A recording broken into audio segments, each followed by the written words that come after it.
पिछले एपिसोड में टैन्यू गेट पर वापस आ गया था, जहां पर टैन्यू को यहाँ का गार्ड डेनियल रोते हुए मिला था और टैन्यू ने डेनियल से उसके रोने की वजह पूछी थी। अब डेनियल इसे बताने लगता है कि 8 दिन पहले चीफ ने सेंजीसी को रिसरेक्शन रॉयल ग्रास का 5 ग्राम एलेक्सिर दिया था ताकि उसे केयरफुली कल्टीवेट किया जा सके। फिर सेंजीसी ने रॉयल ग्रास जुरून को दिया था, लेकिन किसी ने नहीं सोचा था वह रॉयल ग्रास जुरून के हाथों में मर जाएगा। अब डेनियल काफी दुखी हो जाता है और कहता है कि जुरून लिंगसान के सभी स्टूडेंट में से सबसे ज्यादा ईमानदार था और इसी के साथ वह बहुत दयालु भी था। इसके बाद डेनियल आगे बताने से हिचकिचाने लगता है, जिसके बाद टैन्यू डेनियल से पूछता है कि जुरून अभी कहाँ पर है। तब डेनियल बताता है कि उसे मार दिया गया। यह बात सुनते ही टैन्यू हैरान रह जाता है और इसे इस बात पर काफी गुस्सा भी आता है। फिर वो डेनियल से पूछता है क्या रॉयल ग्रास जुरून के लाइफ से ज्यादा कीमती था, आखिर ऐसा कैसे हो सकता है। तब डेनियल रोते हुए कहता है दूसरों की नजरों में हमारे जैसे स्टूडेंट की लाइफ रॉयल ग्रास के सामने कुछ भी नहीं है। यह सुनकर टैन्यू डेनियल से पूछता है जुरून को किसने मारा और उसे कहां पर दफनाया गया है। फिर डेनियल बताता है कि जुरून को 12 एल्डर्स ने मारा है और उन्होंने उसकी डेड बॉडी को माउंटेन के पीछे लटकाया है, जहां पर किसी का भी जाना अलाउड नहीं है। अब इन सभी बातों को सुनकर टैन्यू को और ज्यादा गुस्सा आने लगता है। तभी डेनियल कहने लगता है कि मैं तो तुम्हारे बारे में बताना भूल ही गया। फिर वो टैन्यू को बताता है कि जब 8 दिन पहले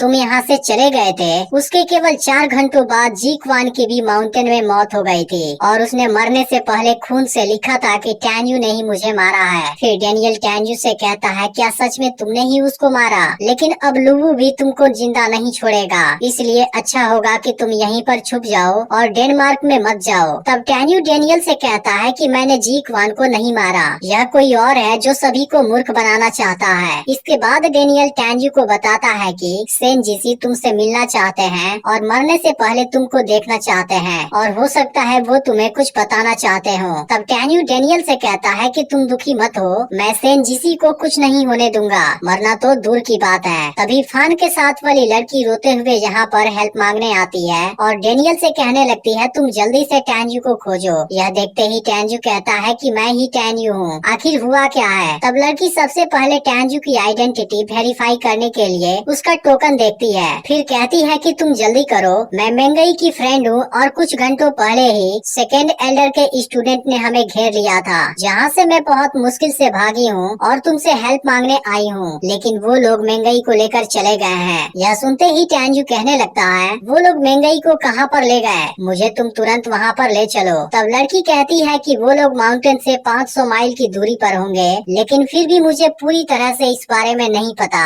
अब टैन्यू तुरंत इसके साथ मेंगई को खोजने निकल जाता है और कहता है कि मैं मेंगई को कुछ नहीं होने दूंगा। अब कुछ समय के बाद ही लड़की टैन्यू को एक जगह पर लाती है, लेकिन यहाँ चारों तरफ कोई भी नजर नहीं आ रहा था और अब दोनों भी काफी परेशान होने लगते हैं। फिर टैन्यू कहने लगता है कि मैंने ही मिरोन कुन को मारा था, लेकिन अब मैं यहाँ पर आ गया हूँ, इसलिए तुम मेंगई को यहाँ से जाने दो और फिर मैं तुम्हारे साथ चलूंगा। तभी इसी बीच हम देखते हैं कि यह सब इस लड़की की एक चाल है और फिर अचानक से फान टैन्यू पर खतरनाक अटैक करता है, जिसके बाद टैन्यू इसे रोकने लगता है और इसको बहुत शानदार टक्कर भी देता है, लेकिन फिर भी फान इसको आसानी से जख्मी कर देता है। अब लड़की टैन्यू के पास आती है और इसकी हेल्प करने का नाटक करती है। तब टैन्यू कहता है कि तुम सबसे पहले यहाँ से चली जाओ, मैं इसको अकेले देख लूंगा, लेकिन फान अब इनके तरफ आने लगता है और कहता है कि तुम दोनों में से आज कोई भी जिंदा नहीं बचेगा। इसके बाद वो इनके ऊपर अटैक करने आता है, लेकिन टैन्यू अपने फास्ट स्पीड से खुद को और लड़की को भी बचा लेता है। इसके बाद टैन्यू लड़की को यहाँ से लेकर भागने लगता है, लेकिन इसी बीच फान भी कोई खतरनाक पावर यूज करने लगता है और अब लड़की भी टैन्यू को मारने का डिसाइड कर लेती है।